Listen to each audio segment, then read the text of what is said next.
Welcome back, everybody, to London's Pretty Cool podcast. I'm one of your hosts, Patrick Briggs. And I'm your other host, Erin Briggs. We have another incredible episode today. We have two guests with us that we've been looking forward to talking to for a while. You may have seen some of their programming on Instagram TV, perhaps, or maybe you've just kind of been interested in the events they've been running, maybe an exchange of conversation per se, something like that might be going on. We are speaking with Alecia and Harina of PLUMP Sessions. How are you two doing today? Good. It was actually quite beautiful day, wasn't it? Even though it was kind of chilly. The sun was out. Yeah. I got out for a walk. Yeah. It did turn into quite the nice day, didn't it? Mm-hmm. I know, surprisingly nice. So let's jump right into it. And if you guys could tell us a little bit about what PLUMP Sessions is. Yeah, so I think the good thing to start on is we aren't actually called PLUMP Sessions. It's very confusing because our handle is PLUMP Sessions, but we're actually just PLUMP. Okay, good to know. Oh, apologies. No, that is actually really good because a lot of people will confuse that. And that's our fault because our branding. And hopefully by the time this actually comes out, we'll have changed our our Instagram handle to We Are Plump, which will be our name going forward and is actually our registered name with the government too. So look out. But the reason why our handle is PLUMP Sessions is because when we first got together, Harina and I, which was kind of like by accident, I was actually hitting her up because I was planning a pink flamingo themed party with my friend and I wanted Harina to DJ. And so I slid into her DMs and I was like, hey, heard you're a DJ. I'm planning a really cool party. You want to be a part of it? And she was like, maybe. She was not into it at all. But she met up with me anyways. And then I ended up telling her about PLUMP. And then it was just like something that had been swimming in my mind for a couple of years. And then with Harina, we were actually able to bring it to fruition. So it started as a panel discussion, which the panel and the conversation series is called PLUMP Sessions, hence the name. And since then, we've expanded to do Plump It Up, which is a dance party online that started in the height of COVID I can't even say height because look where we are now, but during COVID last year. And then obviously the exchange, which is very much Harina's baby as much as PLUMP Sessions is mine. So you can talk about that. Yeah, no, like we can get into it later, but basically, PLUMP, was founded in 2019, late August, early September of 2019. And, like Alecia said, we connected, we met in person, and we kind of hashed things out. And we found that there was a need to create a space for, people of color living in London, Ontario, to connect with one another, to network, to affirm, to just share space. First and foremost, that's what PLUMP is. Because, living in this city, you can often feel isolated. You can feel dejected and deflated. And once it's hard to kind of feel like you're who you are and what your story is affirmed, especially in certain workplaces where, oftentimes, like, Alecia and I have been the minority in certain workplaces. So we want to flip that. We want folks to feel affirmed, to feel seen and just encouraged. So that's where PLUMP comes from. Mm-hmm. When you think about a plump fruit, it's juicy, it's full, it's exciting. It gets on people's shirts. It's infectious, and that's what PLUMP is. Like, is that juiciness of who we are as individuals. Mm-hmm. I love that. I love that. That's such a great way of describing an energy, and just like a general vibe and everything. You were saying you were trying to like create a community. You saw something missing in London, basically. You needed to fill a hole. That's right? Yeah. Mm-hmm. It's so often any of the arts things that, whether it's like a basement show, thinking pre-COVID, or just like an art show, like Harina was saying, oftentimes being the minority, and it's like to engage in such spaces, having to educate in order to just be understood. Mm-hmm. And unfortunately, that's just what it's like. But it doesn't have to be there. But neither of us could find that community that of people who were like us, people who had similar backgrounds, similar upbringing, similar interests. So on top of like everything else, it's like being able to just go into a space and just exist and just have fun and like be met at your level and just explode with your curiosities, with your passions, and really to not have to hold anything back. Because quite often when I was going to events, like I would always have to, like I said, educate in order to be understood. So half of the time when I'm supposed to just be having fun, I'm just trying to get people to understand where I'm coming from, you know? I don't know, to be honest. So I appreciate you expressing that. Thank you. You had mentioned that your first event was in 2019. It was at Filthy Rabina. It was the inaugural PLUMP session, which the theme was a conversation about navigating the changes within the professional landscape and changes of developing a healthy work-life balance. So that long title. Yeah. So what was it like putting together like your first event for PLUMP, and how did you come up with that topic for the panel? What was it like? It was actually a lot easier than I think either of us thought it would be. Very much me, because Harina has a history in like nonprofit work and all of that stuff. And at that point, I had really just worked for agencies in Toronto and worked retail. So I hadn't had that experience doing like detailed community work. But the people that we ended up choosing to be on the panel, and even the reception before and after, was just, it was very humbling how much people actually believed in the project before they even saw it. You know, like getting, I don't know. Oh, I'm getting emotional. Get emotional. Yeah.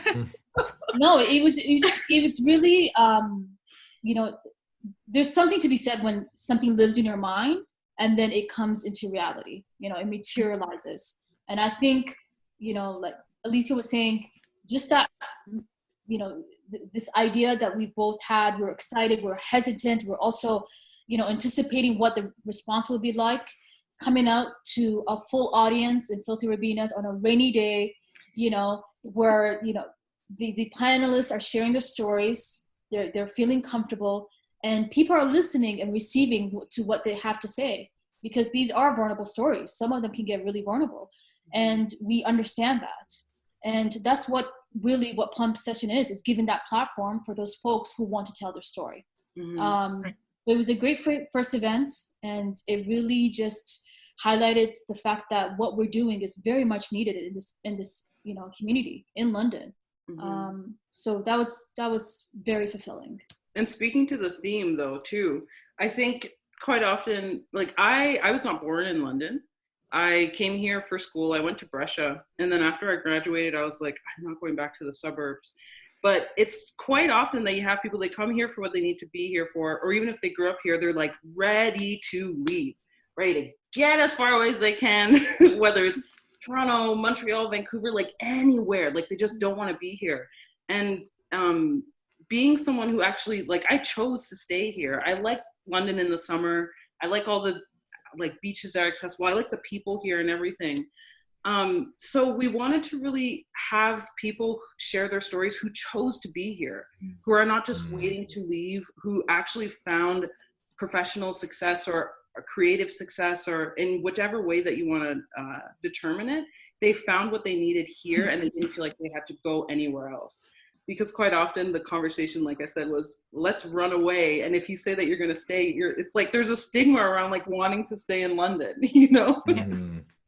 It's so funny that you said that, because that's pretty much how this podcast came to be. Was I was that person, grew up here, wanted to get out as quickly as possible, graduated high school, moved to Nova Scotia to university, to a tiny town, and was like, oh my God, so much is going on in London that I'm missing out on, and I didn't even realize until I left. So I was like, okay, I got to come back and then use a platform to showcase how many amazing things are going on in the city. Yeah. That's beautiful. That's so beautiful. Yeah. Oh, thanks. This city is like that. It surprises you. I feel like a lot of people, like you say, we grow up here, and especially the downtown, the last couple of years has really taken a real upswing. So when Aaron and I were growing up, there was people that would kind of quote it as like, did a bomb go off downtown? Like, what happened there? Like there wasn't really a lot going on. So going away to school, coming back and going, getting involved in the music scene, getting involved in different things happening in your community, you start to realize like just what is going on and how many cool things are going on. We actually we just spoke with someone else, one of our last guests, Nicole Snoblin. Yeah. Yes, Nicole Snoblin. She was mentioning that if you're in London, you're basically a big fish in a small pond. Like anytime you do something, it creates a ripple, it creates a wave. I was wondering what you thought about that. You know what's funny? I haven't heard it in those words before, but it's something that we know, right? Like you have to actually work to, whether it's something like what you both are doing and doing very well, a podcast, or whether it's something like community building like we're trying to do. The truth is, if you go to somewhere like Toronto, you throw a penny and like you're going to find like 5-10 people doing the same thing. Like it's not, I feel like it's more of a challenge to do it somewhere like here. And it actually allows you to learn more because like you're setting a precedent that may not be there. And while there may be other projects like this that have existed, how many of them actually still exist today? How many people actually stayed with it? Even though you literally hit roadblock after roadblock and having to re-explain yourself and re-explain your mission and like why you continue to do this. And really and truly, at the most part, you run at a loss. If we were doing the same thing in like Toronto and I hate to always use Toronto, but like that's the closest, it's like 2.5 hours away from here. But if you're doing something where you were a small fish in a big pond, you could set your prices, let's say for like $10 and have people show up. And you would be able to create that revenue. But the thing is, it's like, we're not profit driven, even though we are for profit. It's just like, there are people here who want to be doing cool things. There's people here who want to be like enriching their lives in different ways. And we are 2 of those people. I'll say 4, like we are 4 of those people who want to be doing that here. So why not? Yes, it's a lot more difficult, but I think that's part of the fun. I don't want to do anything if it's easy, That's awesome. The question first. No, that's all good. It's all good. No, like, also I think, with Alecia and I, we're interested in building community because we felt that we didn't have a community to go to. So it's very important for us to institute that, and to build slowly and steadily because, the impact might be, big at first, but we want this to have a long-term effect, so that's what we're trying to do with all of our programming is bring people together, hold events on a, somewhat consistent basis, given like we're in a very inconsistent time and turbulent time. And, just bring people together and make sure that they're connecting and listening to one another and they're feeling heard and affirmed. As long as we're doing that one way or another, we're good. Right? So be the turtle, don't be the hare. Like let it take its time. People will figure out that you're doing great things and they will come. Exactly. You mentioned the kind of inconsistent nature of running events during COVID.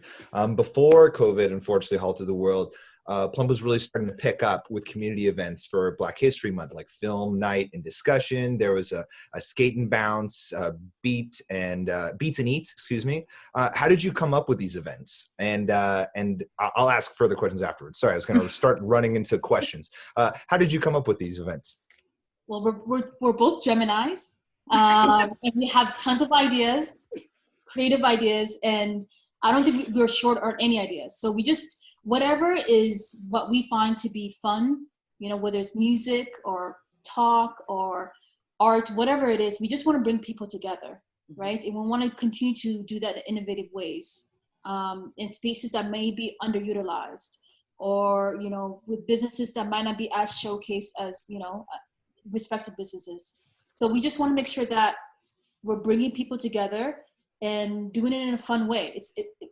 It's important that we both have fun, first and foremost. If we don't find the event fun, then it doesn't make sense for us.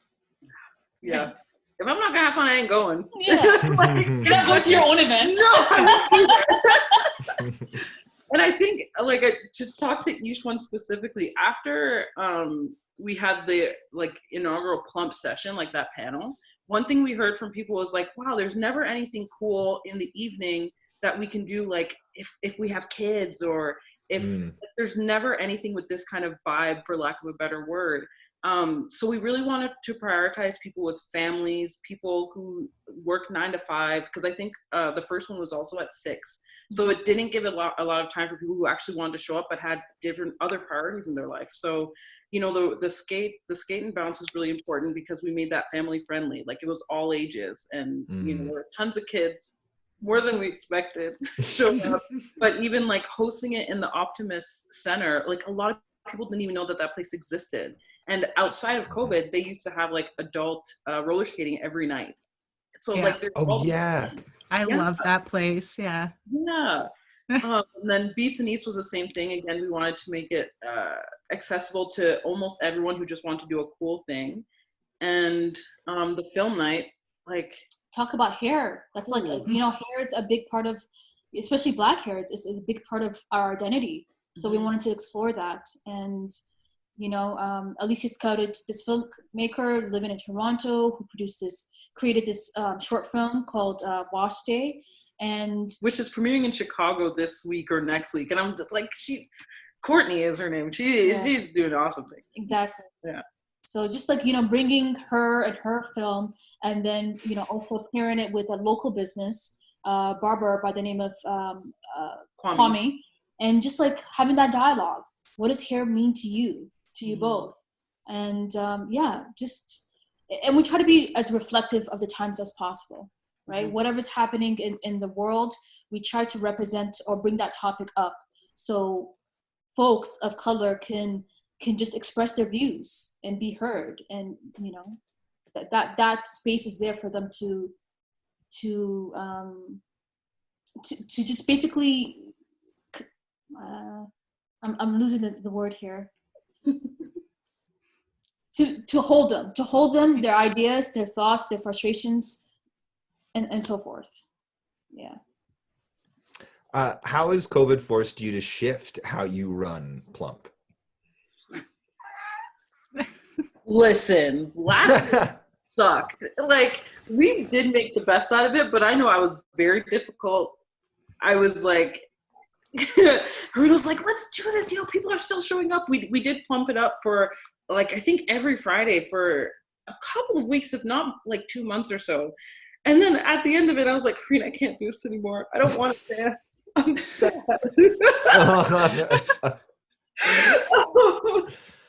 But we just kept going to the drawing board. Like, I don't know. It was very difficult. But like in everything, you what? Always inspired by like bringing people together, right? Again, like we're we love people, we love our friends, we love our community. So that's what drives us. So, you know, as long as we have an idea and we're trying to execute that day in a safe manner, you know, we'll go after it. So yeah. And that's actually how I don't know. Oh wait, let me let you ask your next question, and then.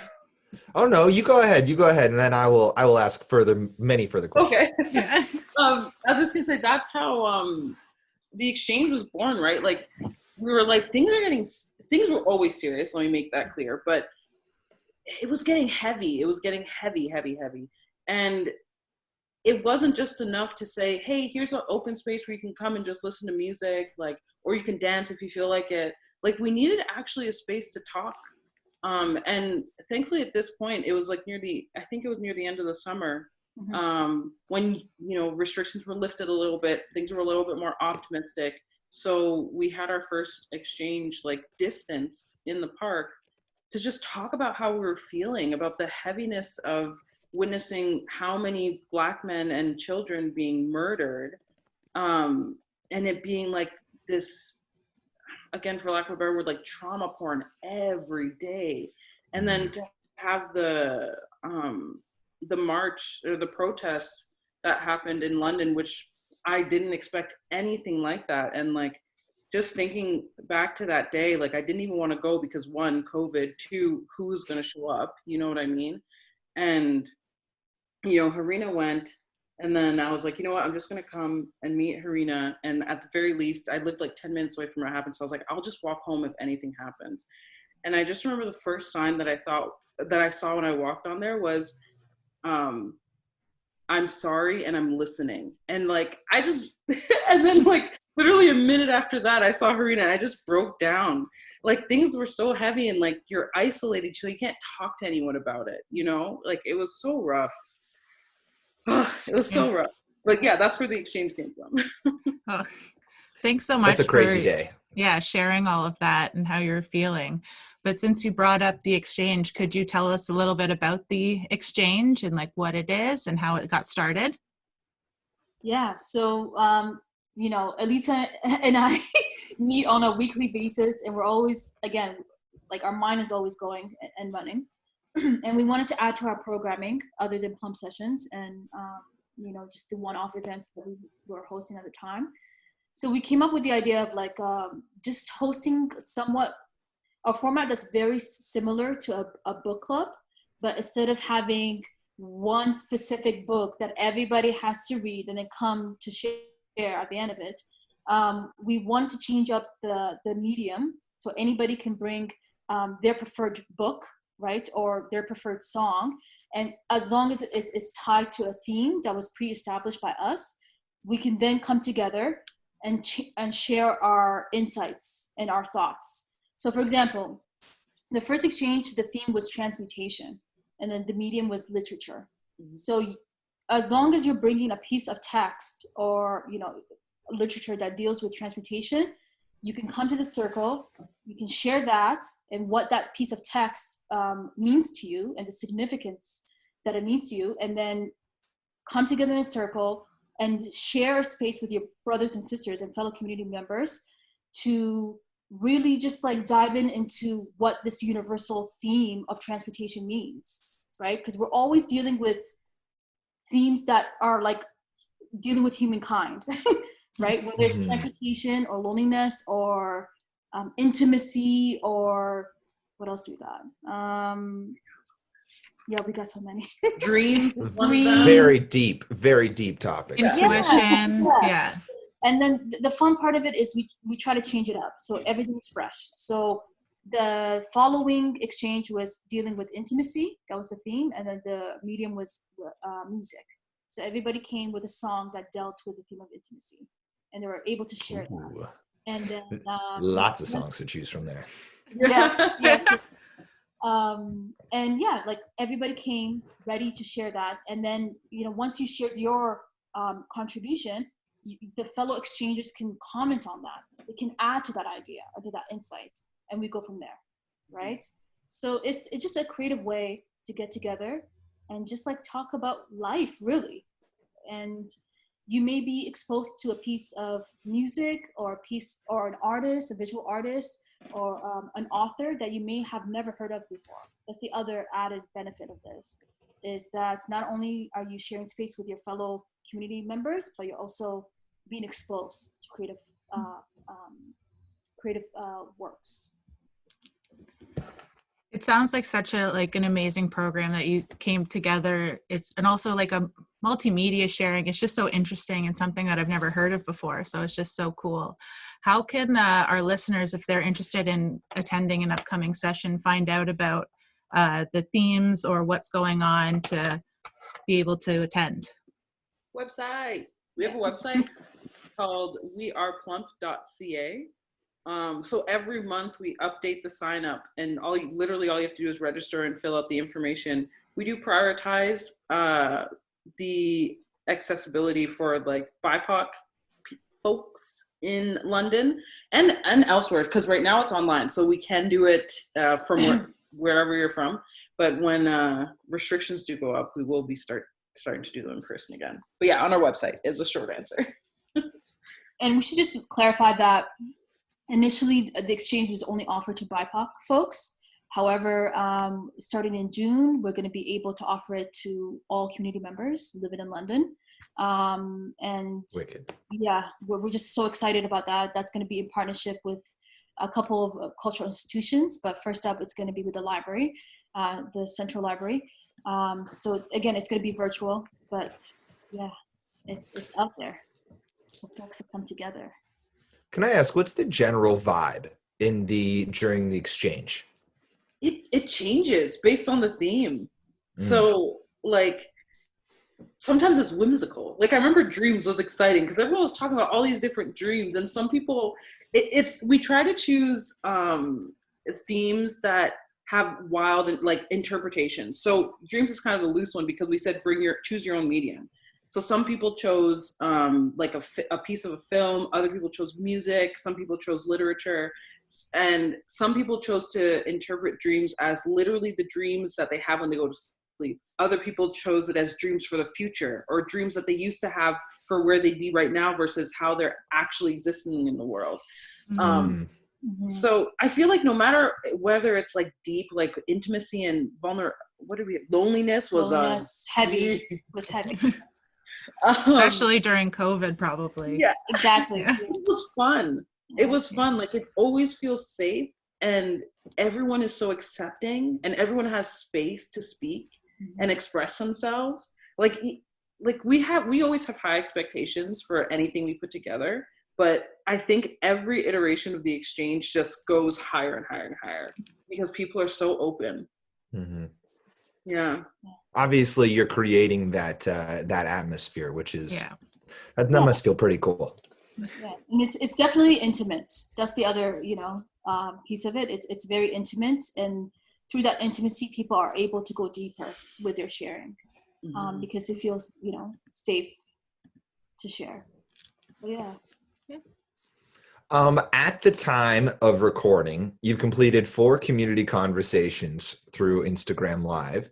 Can you tell us about this program and the types of conversations you're having? Yeah.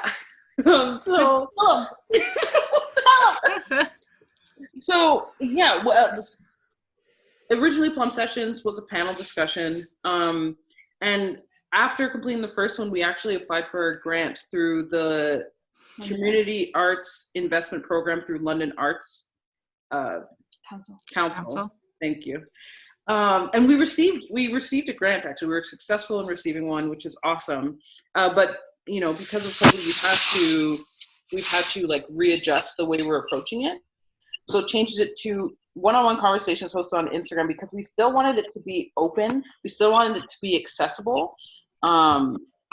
But pretty much it just is conversations with people from the community based on different ways that they're keeping art in their lives. So, and art is highly interpretable.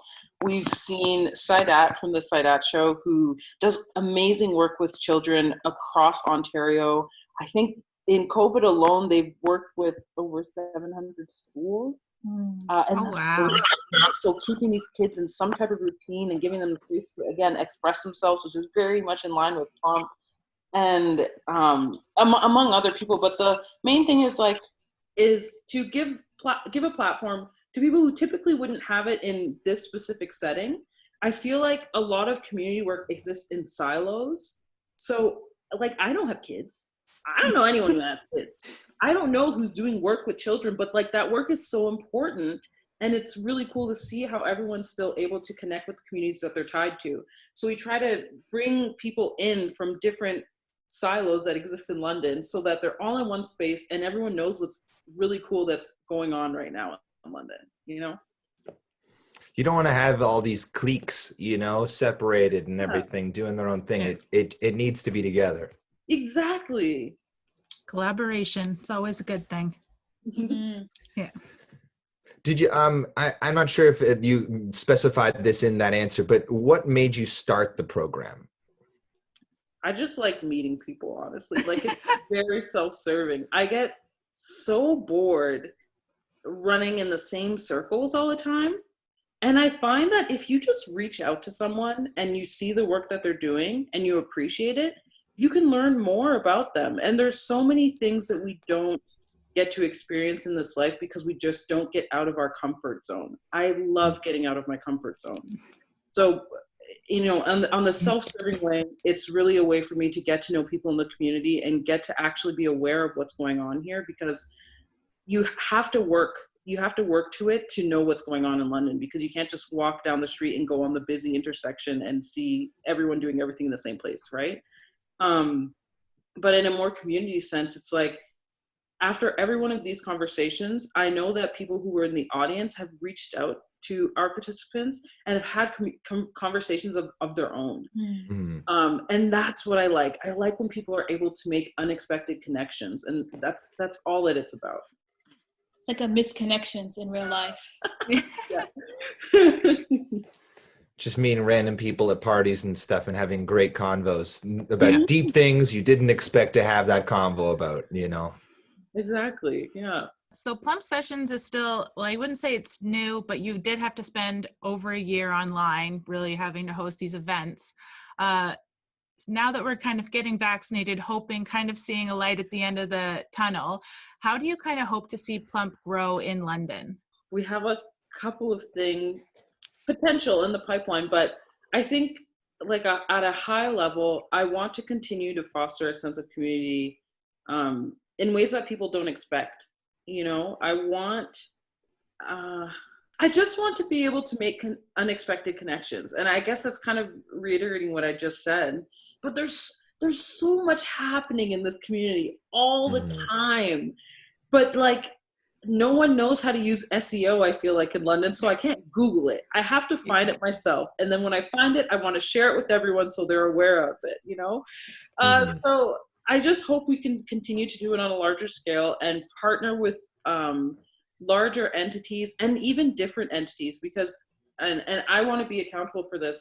As much as we have said that we are here for the BIPOC community, we haven't done nearly as much work that I would like to do with the Indigenous communities. So there's a lot of opportunity there for us to like partner with these established foundations and these established organizations to bring our programming, or to even bring their programming to our audience as well, right?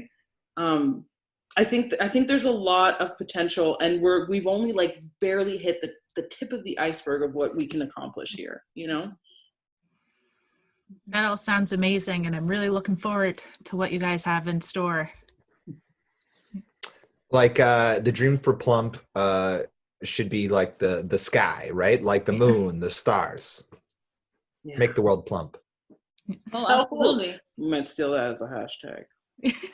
It's totally fine. Totally fine. Is there anything else you'd like our listeners to know? Like other than the website, obviously, how can we find out about upcoming events, and maybe just mention your social media platforms, that sort of deal? Yeah, so you can follow us at, guess we're going to change our handle. Yeah. Well, maybe it'll be changed by this time, right? So why don't you give us both just in case? Okay, so at Plump Sessions or at We Are Plump. And then the website is weareplump.ca. That's actually, first go to the website, because regardless of what our handle is, you'll be able to click through to Instagram. Boom. There you go. Yeah. And then you can also check on Facebook as well. Plump on Facebook. And yeah, just thank you for listening. Thank you for those who have been supporting us since day one. Thank you for believing in us and, you know, just giving us your time and your attention. We, like you said, we have big dreams, and we'll continue to make this city a more vibrant city by, you know, offering innovative, fresh programming, you know, for folks who not only are BIPOC, but just the general community, London community. And we really we're very excitable individuals. We have big ideas and big dreams. And we want folks to feel inclusive and included. And that's what Plump is. And we'll do that, you know, through the ways that we've been doing it through our programming. So, yeah. And don't be scared to take part of it if you're a dude. I find that guys don't really want to like engage with our programming. And I'm like, what? We've had like men show up to our stuff, which is always so exciting. But I think it's partly our branding, which is my fault because I do it. I know it looks a little girly, but I'm not even a girl. So don't, like, show up, please. You're welcome. These guys just need to be more open. You got to be more open with, looking cute once in a while. That's okay. Now we're going to get into some London-based questions here. Thank you again for taking the time. We really, really appreciate it. This has been really great. I'm very much looking forward to this episode coming out. Harina was asked some of these questions in a most recent episode, but we're going to change a few of them up for her. But we'll get. I think Erin, why don't you ask the first one? All right. So for London, what would you say is your favorite place to eat in the city? Okay. Wait. Yeah. Okay. It changes for me like once every 3 weeks. Right now, TNT Tabanca is amazing. It's on Dundas. There used to be a beautiful Latin restaurant there, but they closed down in December and it hurt my heart, but then they showed up, which is great. Where else do I eat from? There's actually this new place in the neighborhood laundromat cafe, which is on Hamilton, and it's called Arepas Inc. I haven't tasted it yet, but I think it's going to be my favorite once I do. Yeah. What about you? Yeah, I already answered this. Did? Okay. Yeah. Yeah. All right, so this one's then for Harina. What's a hidden gem in the city? Oh. Now that could be a person, place, or thing. Your heart. Heart's a hidden gem. Okay. It's so sweet.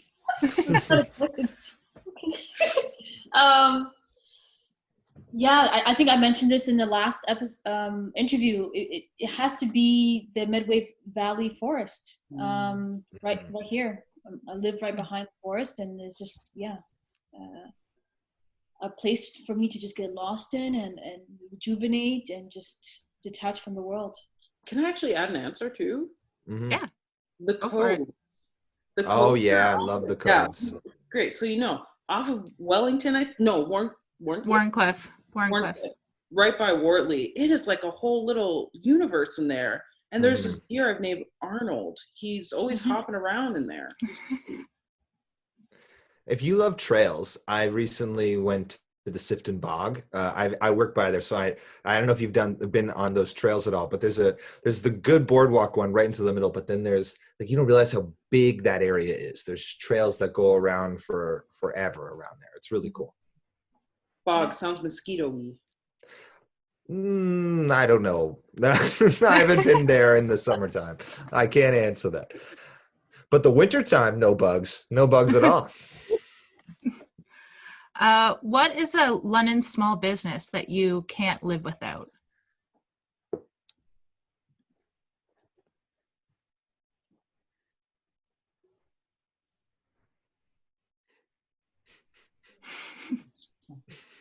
It has to be food for me.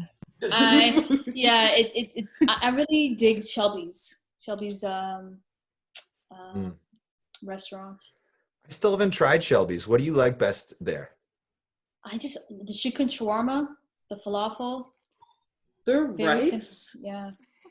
I would buy their rice in bulk. It is so good. Your face was just so hilarious.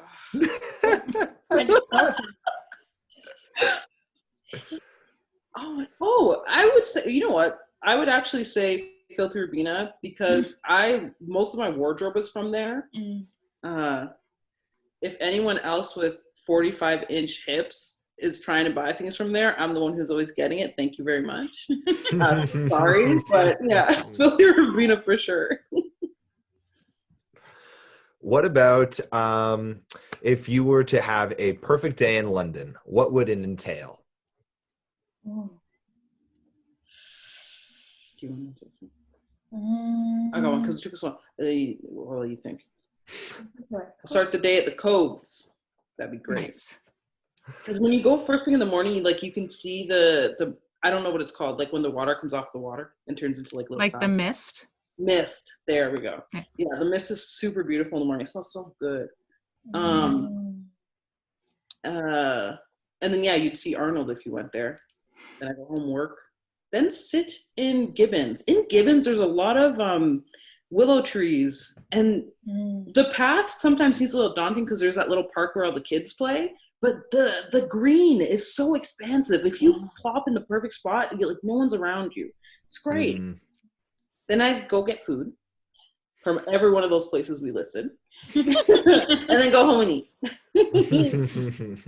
Yeah. And then if it wasn't in COVID, I know that Odyssey Records has like movie nights, and I loved those like pre-COVID. So I'd probably go to one of those if it was like a Thursday, I think is when he used to have them, and then go home and sleep. That's my favorite there. Ditto. I would add 2 things. Probably do yoga at Gibbons. Oh, sure. And then get a beer at Brewing Co-op. Nice. There wouldn't be a DJ set in that day at all? I'm just relaxing. Do me a day off. I figured you'd still want to dance even on the day off. That's just me. I can't stop. Yeah. I'm sure that there'll be music playing in one of those establishments. I'll dance them. Those sound like great days. That Gibbons Park, though, it is surprisingly like long. Like you don't realize how deep and everything goes. Yeah. And that little Banana Kingdom airbrush that's been there for years. I think they removed it, and then everyone was like, "What?" And then yeah, they tried to paint over it. So we're gonna get into Harina knows what's coming next. Our classic game. It is time for this. Oh, that. That was great. This is a classic game here on Lennon's Pretty Cool Podcast. We're a lightning round where we're basically going to give you 2 options. You get to pick between one of those 2 options, and then we just quickly move on to the next one. As little thought as possible. Are you ready? So ready. All right. Starting off with Western Fair Market or Covent Garden Market? Western Fair. Western Fair. A Sunfest or Home County? Sunfest. Sunfest. Masonville Mall or White Oaks Mall? Masonville. White Oaks. that head turn. Yeah. That head turn. Oh my God. Dundas East or Richmond Row? What was the first one? You glitched a bit. Oh, sorry. Dundas East or Richmond Row? Dundas East. Yeah, Dundas East. Springbank Park or Gibbons Park? Gibbons. Just had a whole talk about it. Fanshawe or Western University? Western. I feel like this is a little question, but I'll say Western, but I ain't happy about it. Odyssey Records or Grooves Records? Odyssey. Yeah, I'll say Odyssey. Brown and Dixon or City Lights? Brown and Dixon. I don't think I've ever been to City. Oh, sorry. No answers. Yeah. Brown Dixon. City Lights. Would you rather bike on the TVP or hike in one of the ESAs? Or like on the trails? Hike. And then LBC or Anderson's? LBC. What are those? Oh, sorry. London Brewing Co-op or Anderson's Craft Ales? I don't drink beer. I give no answer. I'm sorry. I don't know either one. Oh, no Coffee problem. shop. How about what's Asmara or Black Walnut? Ooh, Asmara. I can't drink their coffee. I drank it once and I was anxious for 3 days. It's so strong, but I love it. I will when I'm ready. Yeah. Oh my God. I love their coffee. I will do it when I'm ready. Oh wow. Well, that's it. I did my morning workout, so I'm ready for that coffee today. All right, let's do it. Yeah. Thank you so much for taking the time. You made it through the lightning round, so incredible job. Yay. Alecia and Harina, thank you so much for taking the time. We really, really appreciate it. I hope that everybody follows Plump and really takes the time to get involved with what you have going on. Yeah. Thanks. Yeah. So much. Thank you for taking the time to interview us. Yeah. This is our first podcast. Hey. Ooh, Yeah. hey. Awesome. Is there anything that you wanted to shout out before we sign off? Shout out to my woman. It's you. I was like, that's so lame. Shout out to my boy. Love it. Yeah, man. Like, just be plump. Yeah. Be Actually, you. Nicole. Nicole is our contributor.